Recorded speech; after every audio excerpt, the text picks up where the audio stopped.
गाड़ी में जा सकते। अस्सलामुअलैकुम एवरीवन, कैसे हैं आप सभी लोग। उम्मीद है आप लोग बहुत अच्छे होंगे। अल्हम्दुलिल्लाह मैं भी ठीक हूँ। और फाइनली जैसे आप लोग देख सकते हैं मैं अपने नए घर आ गई हूँ। नए घर का पहला दिन है। अभी तकरीबन आधा पौना घंटा हुआ होगा मुझे आए हुए। और बच्चे जो हैं उनको आते ही सबसे पहले मैंने सुलाया, बिकॉज़ दोपहर का टाइम है। और टीवी पे मैंने आते ही सूरतुल बकरा जो है वो लगाई है। अभी मैंने इसको पोस्ट किया है। मैंने कहा वीडियो को स्टार्ट कर लूँ फिर, बिकॉज़ सूरत बकरा जो है वो लगी रहेगी और मैं सारे काम साथ साथ करती रहूँगी, साथ साथ सुनूँगी, साथ साथ काम करूँगी। और ये कुछ दिन तक ये सारा मैस आप लोगों को नज़र आने वाला है।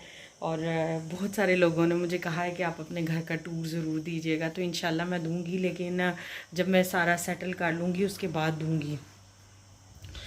तो काम जो है वो बहुत सारा करने वाला पड़ा हुआ है, बट ऑब्वियसली एक दिन में तो सारा काम नहीं हो सकता, थोड़ा थोड़ा करके मुझे करना पड़ेगा। सिर्फ जो कपड़े हैं सबसे पहले मैं इनको सॉर्ट आउट करके रखूँगी। और जो सोफ़े हैं इनके ऊपर वो जो चादरें हैं वो डालूँगी। पहले इनको आगे करके अच्छे से, क्लीनिंग तो हो गई है लेकिन फिर भी मैंने इनको आगे करके अच्छे से पहले साफ़ करूँगी। और फिर इसके बाद इनके ऊपर मैं ये वाली चादरें जो हैं उनको डाल दूँगी। और ये जो कपड़े, ये जो बिस्तर हैं, ये सारे जो ओनर है उसको देने वाले, बिकॉज़ हमें नहीं चाहिए, हमें अपने बिस्तर ही जो है वो सही हैं। सो जल्दी से मैं सारा काम स्टार्ट करती हूँ और साथ साथ आप लोग भी देखते रहिएगा। सो अभी सारे काम ख़त्म करने के बाद नहा धो कर रेडी हो गई हूँ और अभी हम जा रहे हैं अम्मी के घर। मतलब अभी भी हम उनके मेहमान ही हैं। खाना वगैरह अम्मी ने कहा था उधर से खाना है कुछ दिन तक, जब तक यहाँ पे सारी सेटिंग नहीं हो जाती।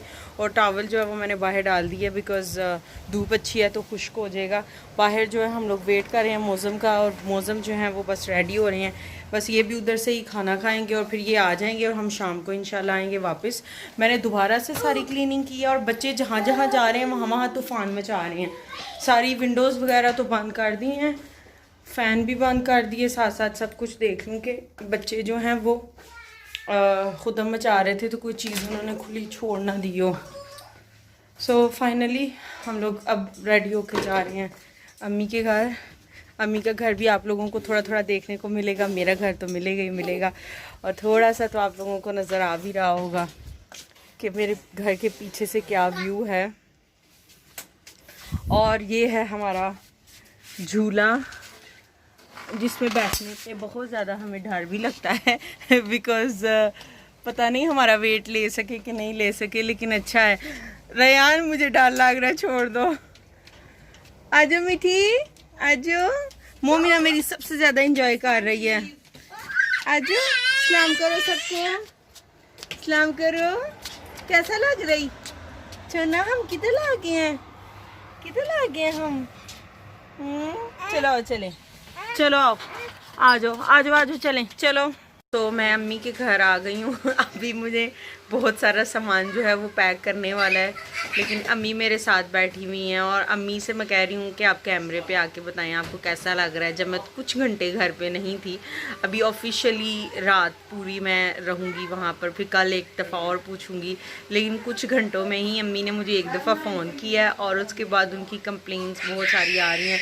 सो अम्मी आपको कैसा लगा है जो मैं नहीं थी, बच्चे भी नहीं थे? बहुत बुरा लगा। अम्मी को जो है वो बिल्कुल भी अच्छा नहीं लग रहा कि घर में रौनक नहीं है, घर में कुछ भी नहीं है। सुना सुना घर सुना सुना हो गया। तो ऑब्वियसली हम कल भी आएंगे, अभी तो आते जाते रहेंगे जब तक पूरा सामान हम लोगों का सही नहीं हो जाता।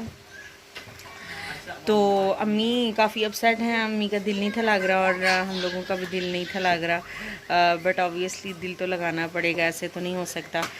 एंड ये इसको कहते हैं लाइफ। तो अभी बस मैंने गाड़ी में पहले सारी चीज़ें रख दी हैं ताकि बाद में भूल ना जाए। और अम्मी लेकर आई हैं फ्रूट्स, उन्होंने कहा ये भी रख लो। फ्रूट्स आ गए हैं जी, इनको भी रख लेते हैं कहीं पे जगह बनाकर, क्योंकि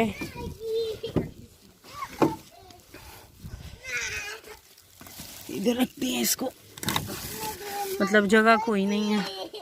चलो आओ। और रेयान को रोना आ रहा है बिकॉज एक तो उसको भूख लगी हुई है और साथ में वो मिस भी कर रहा है। ज़ाहिर है इस घर में रहने का आदी है, तो बहाने ढूंढ ढूंढ के जो है ना लड़ रहे हैं हम सबके साथ। सो मैं इसको बंद करती हूँ, गाड़ी को भी खाना खाते हैं और उसके बाद फिर मैं सोच रही हूँ जल्दी चली जाऊँ। तो ये है मेरा आज का यमी यमी सा डिनर। मैं अभी जस्ट डिनर करने लगी हूँ, उसके बाद फिर हम लोग चले जाएंगे यहाँ से।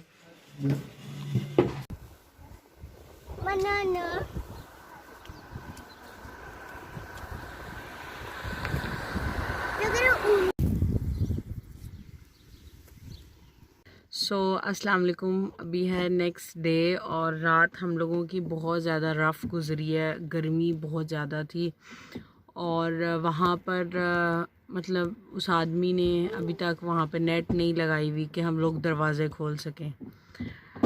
उस वजह से पंखे बेशक लगे हुए थे लेकिन बहुत ज़्यादा अंदर अजीब सी गर्म जैसे लो चलती है, ऐसे लगता था तंदूर खुला हुआ कहीं पे। तो उसकी जैसे तंदूर की हवा आती है वैसी आ रही थी अंदर। वो एक इशू। रेयान सिर्फ पूरी रात में 2 घंटे सोया है। 2 बजे के करीब सोया था और 4 बजे के करीब उठ गया था और मैं भी बस उतना ही सोई हुई हूँ जितना वो सोया हुआ है। बिकॉज़ हाँ, वो जब 2 बजे सोया था तो उसके बाद फिर मोमिना रोने लग गई, मैं उसके पास आके लेटी, तो मैं भी पूरे 2 घंटे नहीं सोई हुई। ये आप लोग समझ सकते हैं कि मतलब मैं कल इतनी ज़्यादा टायर्ड थी लेकिन मैं सो नहीं सकी। मेरा मूड आज बहुत ज़्यादा ऑफ है, मुझे बहुत ज़्यादा जो है गुस्सा भी आ रहा है। मेरा दिल नहीं था चाह रहा कि मैं इस वीडियो को बनाऊं, लेकिन इसको बनाने का मकसद ये है कि अगर कोई गलती हमसे हुई है तो उस गलती से कोई दूसरा सीखे और इस चीज़ को रिपीट ना करें। सबसे पहली चीज़ कि उसको कितने महीनों से अगर आप अपनी कोई सर्विस देते हैं किसी को तो यू शुड ट्राई कि आप अपनी बेस्ट सर्विस दें। बिकॉज़ अगले बंदे ने आपको पैसे देने हैं, कोई अल्लाह के नाम पे तो रहना नहीं है, पैसे दे के रहना है। तो जाहिर है जब पैसे दे रहे हैं तो हम अपनी सर्विसेज तो देखेंगे कि भाई हमें कैसी मिल रही हैं। तो इसको साइड पे कर दो, नहीं साइड पे कर दो ना। ओके, ठहरो ठहरो ठहरो ठहरो 1 मिनट। बच्चे मेरे इतने ज़्यादा डिस्टर्ब हैं, मैं आपको क्या बताऊं। ज़ाहिर है जब बच्चे डिस्टर्ब होते हैं तो माँ बाप तो डिस्टर्ब होते ही होते हैं। मौज़म जो है वो तो मोमिना के साथ अभी भी उसी घर में है। मैं सुबह आ गई थी रेयान के साथ, 7 बजे के करीब में आ गई थी इस घर में, आके ब्रेकफास्ट किया है।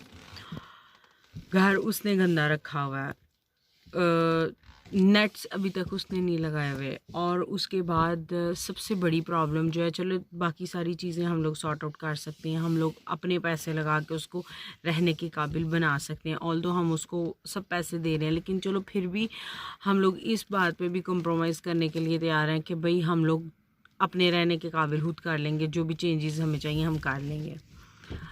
लेकिन सबसे बड़ी बात यह है कि अब वो एक्सक्यूज़ बना रहा है कॉन्ट्रैक्ट बना के देने के लिए।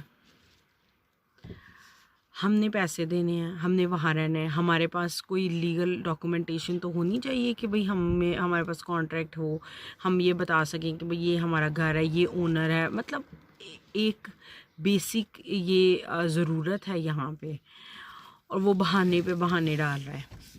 गुस्सा मुझे इस बात का आ रहा है कि मतलब तुमने अगर ऐसे नहीं था बना के देना तो हमें पहले कह देते, हम ये सारी चीज़ें करते ही नहीं। उसने असल में चालाकी ये की कि इनको चाबियां दे देता हूँ और ये चीज़ें अपनी फ़िट कर लेंगे अंदर और मैं आल पाल करता रहूँगा।